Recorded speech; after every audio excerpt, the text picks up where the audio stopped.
very eyes. This is the moment. Let's meet our top 10. Starting with our first finalist, USA. One of the things that makes me most unique is my versatility. You know, I've been a civil litigation attorney. I'm also a fashion blogger. I'm an extra TV correspondent as well. I'm an impact ambassador for Dress for Success. That versatility is important to the job of Miss Universe. How are you guys? If I won the title of Miss Universe, my platform would expand incredibly.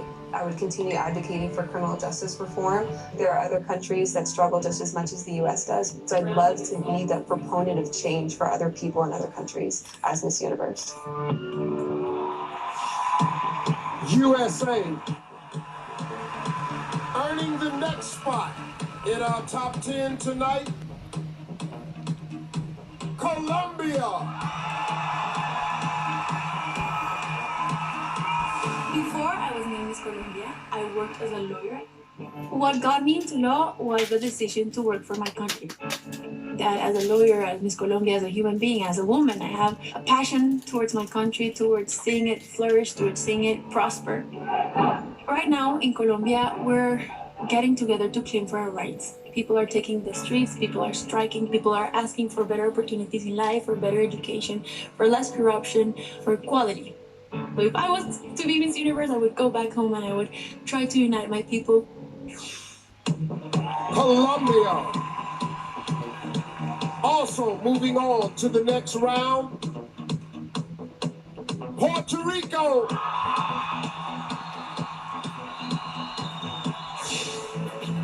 I actually come from a multicultural family. My mother is 100% born and raised Puerto Rican, and my father's European. I moved to New York at 19 years old. I went there alone. I was in a big city. I didn't know anyone, but I was raised to love and respect diversity. And that is why I created the movement of Se Boricua Se Lleva la Sangre, to inspire other people who are just like me, who don't live in your mother country, to embrace our roots and our cultures, no matter where we end up in the world. I think it's so important that we understand that we do have a place on this earth, and our identity is the essence of our hearts. Puerto Rico.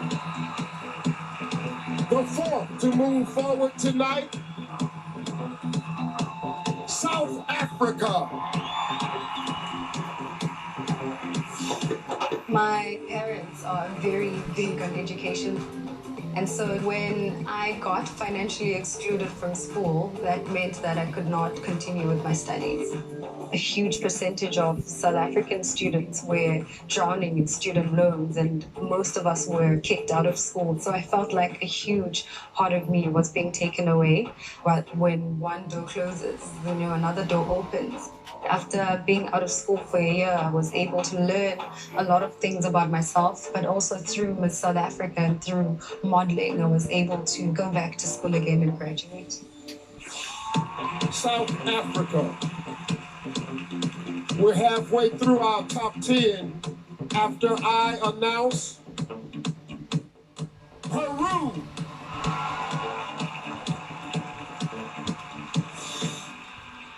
Lo que más me apasiona es encontrar ese potencial que tengo en mí para poder ayudar a otros, porque no hay nada más bonito que ayudar y estar en servicio.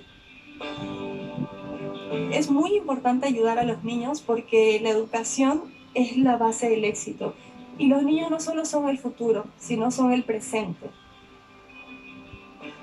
Por eso yo siempre he creído de que si apoyamos a los niños, podremos construir una sociedad mejor, porque depende de ellos de que el mundo sea mejor. Y yo creo que cuando aportamos algo bueno para los demás, podemos hacer una gran diferencia. Peru. Also one step closer to the crown. Iceland.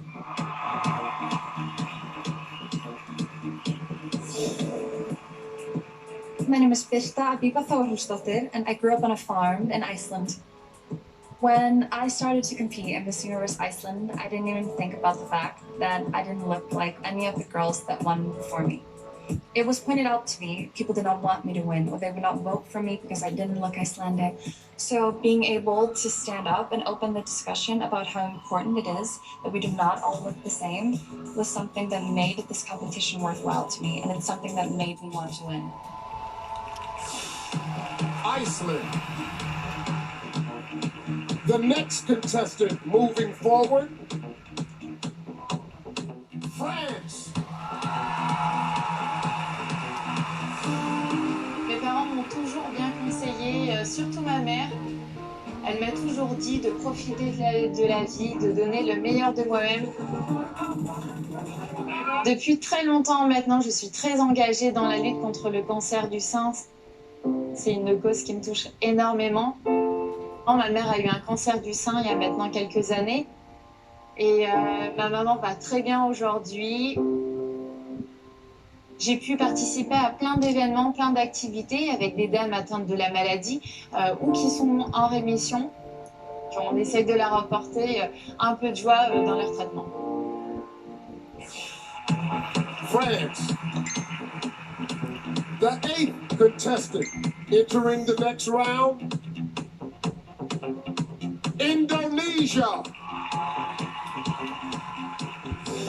I am one of the youngest contestants here. I'm only 20. I was actually one of the youngest Miss Universe Indonesias that has been ever crowned. That's something that probably sets me apart.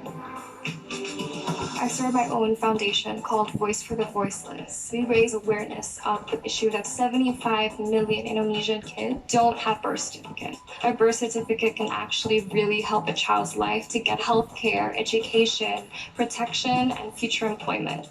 It's an issue that doesn't just affect my country, but the whole world. Indonesia. 2 spots left in the finals. 1 goes to Thailand. As a kid, I had a little nickname. I was a little doctor because I loved helping other people. After I won Miss Universe Thailand, that's when I realized that, hey, there's actually a different path, a different way that I can help other people.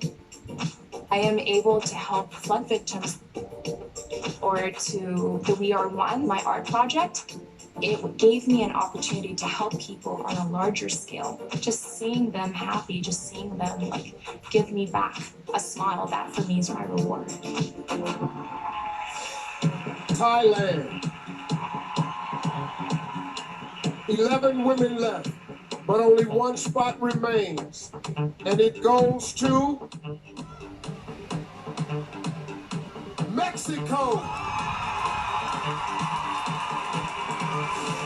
I'm a writer and a speaker. I wrote 2 books about how to use science into empowering people around the world. I used to read books that my father introduced me to, different kinds of books about science, math, physics. I give speeches around the country trying to explain the importance of emotional and mental health. And I just gave my first TED Talk in Tijuana. If I can use my life for really inspiring people, the importance of who they really are, my life would have absolute meaning. Mexico. Let's hear it for our top 10 finalists. These women are quite literally the best of the best, and they are ready to compete as hard as they can to win the title of Miss Universe 2019. All right, we are halfway through the competition. We went from 90 to 20 down to 10. Indonesia, congratulations! Oh my God, thank you so much. I'm super, super excited to be here because this is actually the highest placement my country has ever experienced. So, congratulations, the highest placement your country's ever experienced, and you're the youngest. You weren't even born when I was Miss Teen USA. I know you have a lot more competing to do. Go get your swimsuit on. Congrats, I'm so happy for you. thank you so much. All right, you guys, so much more left. Back to you, Steve. We've got the swimsuit and evening gown competitions coming up. But right now, I want to talk about some wardrobe that was even more elaborate.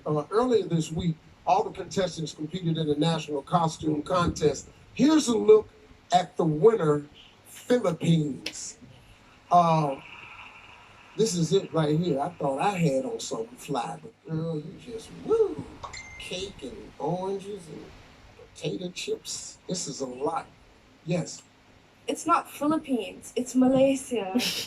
Okay, well, let me explain something to you. I just read that in the teleprompter. Y'all gonna quit doing this to me. I can read, it said now, they trying to fix it now. See, this is what they did to me back in 2015, played me short like that. This is Malaysia. I really love this national costume of Malaysia. It's crazy. Just so you know, this is the national costume of Cleveland that I'm wearing right now. I'm rocking this pretty hard. Congratulations, this is really nice. Thank you so much. Well, I would like to explain what this outfit is all about. So, this is representing one of the states in Malaysia, which is the Malacca state, and it's a historical heritage in my country. So what you see here is 5 tables filled with food that we have during the high tea sessions. And what I've worn here is the bride's outfit of the mixed marriage between the Malays and the Chinese. And the wings here defines the tail of the goldfish, which they believe that is a sign of prosperity. So I am 3 in 1, and Steve, we are kind of matching actually.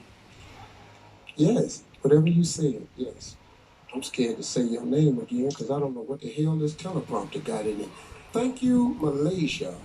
An outfit that nice, you ought to wear it again somewhere. That's really nice. Hey, okay, let's head backstage and see if it's as crazy as I know it is. Big Steve, I'm hanging out backstage in the Chi Lounge with Miss Poland. First of all, congratulations on being selected for Miss Congeniality. That is a really great accomplishment because all the girls vote for you, so you must be a really awesome person. But I have to ask you, as the favorite among the girls, who is your favorite to move on? Well, my favorite is Iceland. She was my roommate. She is still my roommate. I hope for her to win, really. She's so kind and goofy and funny. I love her. That's amazing. I hope you know that Miss Congeniality is an amazing accomplishment, and even just getting it this far, you've done so much, and this pageant will open up so many opportunities for everyone. So maybe we should go cheers to that later. I'm ready for that. I'm so happy for this title, really. It's the best thing. I even asked my followers tonight to really keep their fingers crossed for this. Amazing. Next swimsuit competition. Don't want to miss that.